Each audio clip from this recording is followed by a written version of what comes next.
Bonjour, bienvenue sur votre chaîne préférée Akhbar al-Bled. Le président américain Biden appelle l'OTAN à affronter les nouveaux défis de la Russie et de la Chine.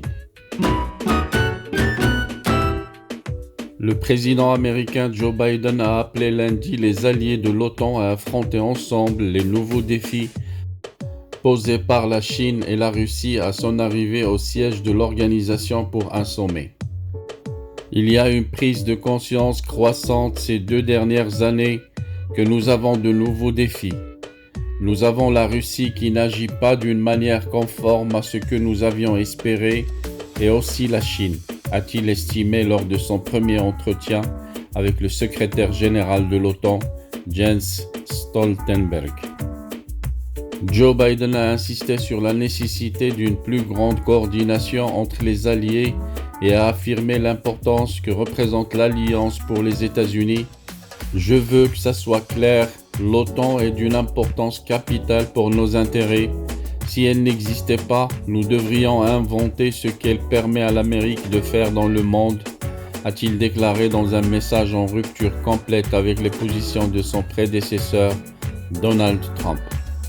Je rappelle constamment aux Américains que lorsque l'Amérique a été attaquée par la première fois sur son territoire depuis le début de la Seconde Guerre mondiale, le 11 septembre 2001, l'OTAN s'est mobilisée, les Alliés ont honoré l'article 5 du traité qui impose de venir en aide aux pays attaqués, et je veux juste que toute l'Europe sache que les États-Unis sont là et heureux d'être de retour, a-t-il conclu. Et voilà 2 ans après qu'Emmanuel Macron avait diagnostiqué sa mort cérébrale, l'OTAN se retrouve devant un choix existentiel, succédant à Donald Trump, qui avait la tentation de jeter ce club militaire au rebut des vieilles lunes. Joe Biden veut lui donner une nouvelle raison d'être, ce qui revient un peu au même conçu pour la guerre froide. L'Alliance Atlantique se cherche depuis la fin de l'URSS un ennemi à sa mesure. La Russie de Vladimir Poutine est toujours perçue comme une menace par ses voisins, de la Géorgie aux pays baltes et à l'Ukraine, mais sur l'échelle des enjeux de sécurité américains, elle représente plus d'une nuisance qu'une puissance.